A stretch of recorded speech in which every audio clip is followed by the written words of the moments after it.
Today, we're going to be talking about what you should expect as a home buyer in 2025. Now, if you're new to the channel, I'm a mortgage lender licensed in 48 states. I've been a loan officer. Next year will be my 18th year. I'm ranked in the top 1% of mortgage originators and have been for over 9 years. And I'm currently ranked the #1 VA loan officer in America. Okay? I'm telling you this for two reasons. Number one, it's important that whenever you're watching anything online, especially when it comes to mortgages and housing, that you verify the source is credible. I say this because I've seen a lot of instances recently where people are saying they're experts, but they don't actually do any business. So if a mortgage lender is talking about mortgages, but they've only closed 10 loans, no, that's not an expert.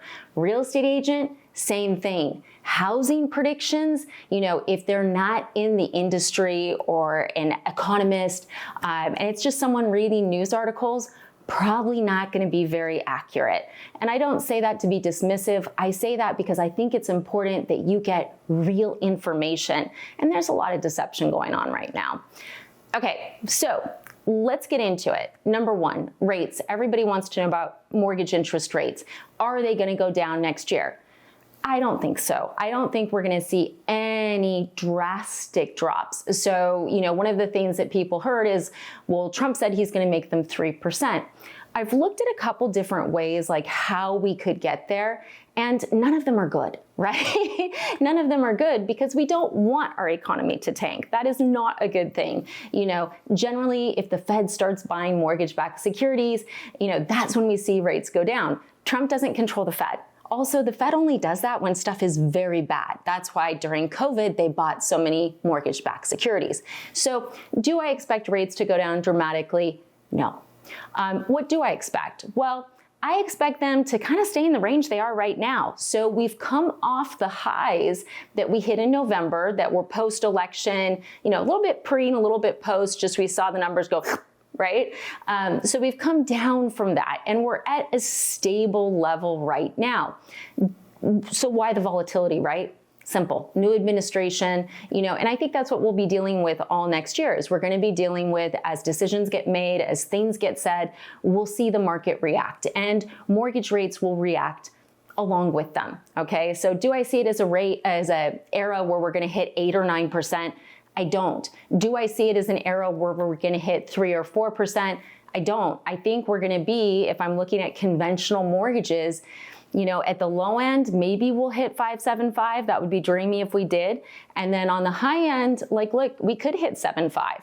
It's going to depend on the volatility, okay? And if you want to keep an eye on what's happening with mortgage rates, I really like Mortgage News Daily. They're taking national averages. They're not trying to sell you something, but it's good information. Okay, that's mortgage rates. Housing prices,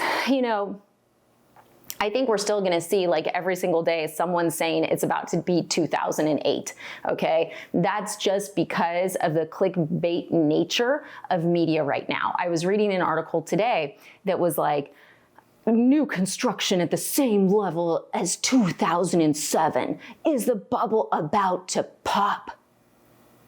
No, no, that's not why 2008 went sideways. It wasn't because of new construction, so it's really keep an eye out for stuff like that. The other big story right now is Florida prices tanking.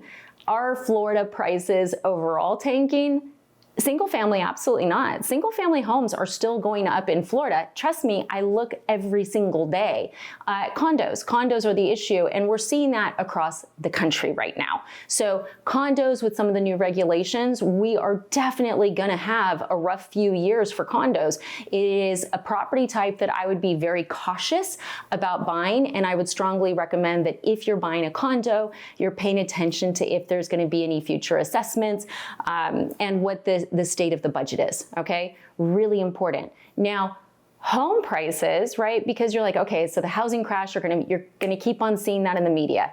Yes, we've seen it. I mean, gosh, guys, think about it. How long have we been hearing there's gonna be a housing crash? At least since 2020, and prices have continued to go up. Even though they skyrocketed in 2021, 2022, we've still seen them slowly go up. So in 2024, the national average, important to note that, was 5.2% increase in housing prices. Yeah. Next year, it's expected to be 3.8%. Now, how solid are those numbers? There's a little flex to them. Stuff that will throw the appreciation, rates are going to play into that, as is supply. So if, for instance, rates dropped dramatically, like let's say I hit 5.5 on conventional, mid 4s for VA, do I expect housing prices to go up? Yeah, I do. If rates kick up above 7.5, 8%, do I think housing prices will go down? Here's the thing. In 2023, housing prices in October, I'm like going through my memory bank, housing prices in October, like they were at 8, guys. People were still buying houses. So kind of curious on that. I think it's going to be a supply and rate issue. I think that's like if suddenly we had a big supply of houses nationwide and you had high rates, yes, I think housing prices would go down.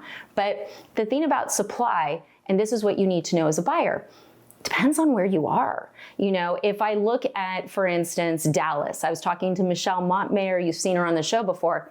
I was like, okay, is it a buyer's or a seller's market? And she goes, Jen, it's a buyer's market at certain price points where there's a lot of new builds happening, right? Because there's this huge amount of supply coming in. So buyers are able to negotiate bigger closing costs, all that fun stuff.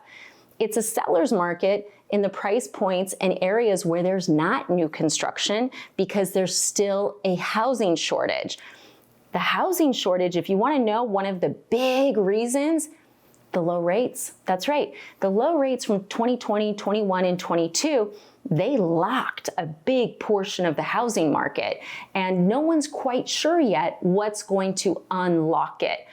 Personally, I know quite a few people that do not like the house they're in and really want to buy another house, but it's really tough if you're like, I'm at 3% and a new house is going to be more expensive and it's going to be at 6. That is tying up that inventory. So unless you have a huge rate drop, that's not going to free up. And if you have that huge rate drop, you're going to have more competition. So look, rate, like appreciation on houses, yes, 3.8%, probably pretty accurate. I think if rates kick down, we're going to see similar appreciation to this year, which came in at 5.8. Once again, that's national averages. You could be in an area where housing prices are going up more than that. That means you're in an area that has a high demand and low supply. You could be in an area where you're starting to see housing prices come down a little bit. That's because you're in an area with high supply and lower demand. So it's really city by city and price point and location that really is going to determine this. Okay. Something I'm excited about. And look, I'm actually really excited about 2025, and we'll talk more about that in a minute. Here's the thing that I think a lot of people don't realize. There are so many new programs that have come out over the last 2 years to help home buyers into houses. It's wild. I was talking to a gal yesterday, and, she didn't come to us for down payment assistance. She actually has money saved. She has a high income job as well. But she qualifies for a grant because of the zip code she lives in. Yeah, there's stuff like that right now. So it's like just because she lives in a specific zip code and she's a first-time buyer, it doesn't even matter where she buys. She's getting $8,000, $5,000 from Fannie Mae, $3,000 from rate. There's no income restriction. There's no location. It's literally just because of the zip code she lives in. I was talking to the gal who specializes in our out-of-the-box products, and she's adding, it feels like, one a day. And we were talking about investment properties because that's something she's really passionate about. She has 20 investment properties. I'm not kidding. And she's sane, right? Because I know if I had 20 investment properties, I'd be harried, but she's cool as a cucumber. There's some really great programs that are available right now, and the rates aren't crazy for investors. So we have all this stuff for first-time home buyers. We've got a lot of stuff for investors. Sometimes you'll see on the news, because someone actually said this to me, and I was like, what?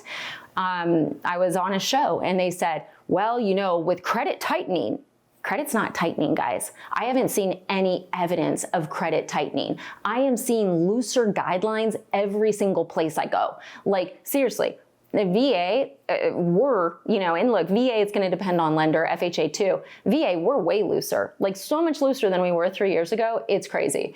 Not crazy. Honestly, if you had a bad loan officer, like you can get in trouble with loose guidelines, but if you have a good one, like it can be okay. But credit's not tightening up. We're not seeing in the conventional space credit tightening up. We're actually seeing underwriters, the people who put these programs together, they're doing more make sense underwriting. Thank goodness, okay? And this doesn't mean there's predatory loan programs coming out, because there's not. But what it means is there's more make sense. And that's important, because after 2008, we really departed from that for a very long time. For a good chunk of the last 15 years, buyers have had to fit in a box that's this tight. But over the last 2 years, we've really seen it expand.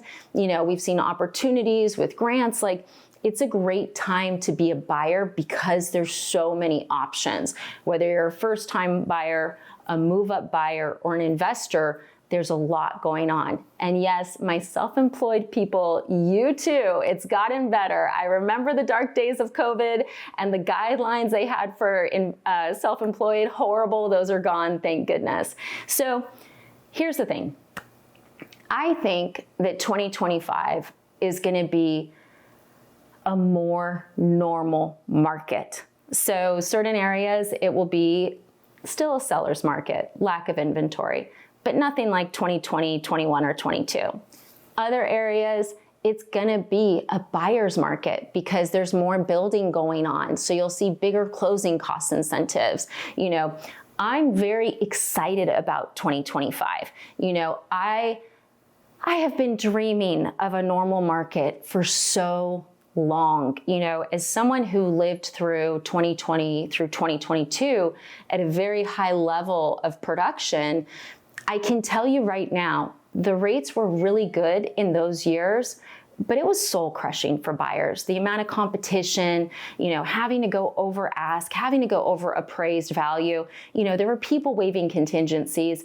Even though rates were low, I do see that era as a troubling era if you weren't with professionals that were protecting you. I've always been that lender that's like, please don't waive anything. It's a foolish move. You're gonna end up in trouble. Don't do it, because I made that mistake before, right? Then I go to 23.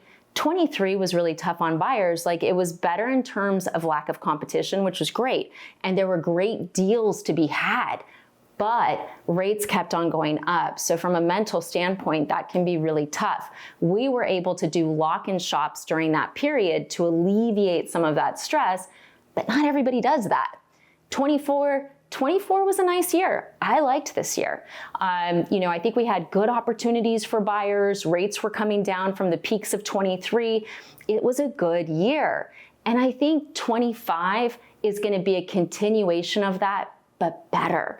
And I say that because, it took a long time after 22 for sellers to realize their houses aren't worth gold, even if they're falling down. 23 was definitely re-educating them.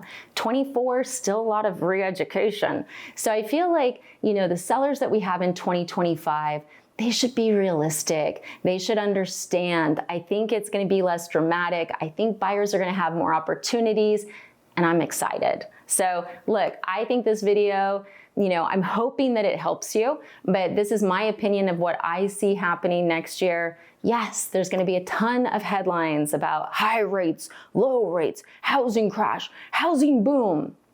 I just want you to know, if you ever need to know what's really going on in the mortgage industry, check out the channel or give my team and I a call. We'll tell you the real deal, because we're the ones who are in there, out there every day working in the housing market. 786-933-2077. Thanks for watching.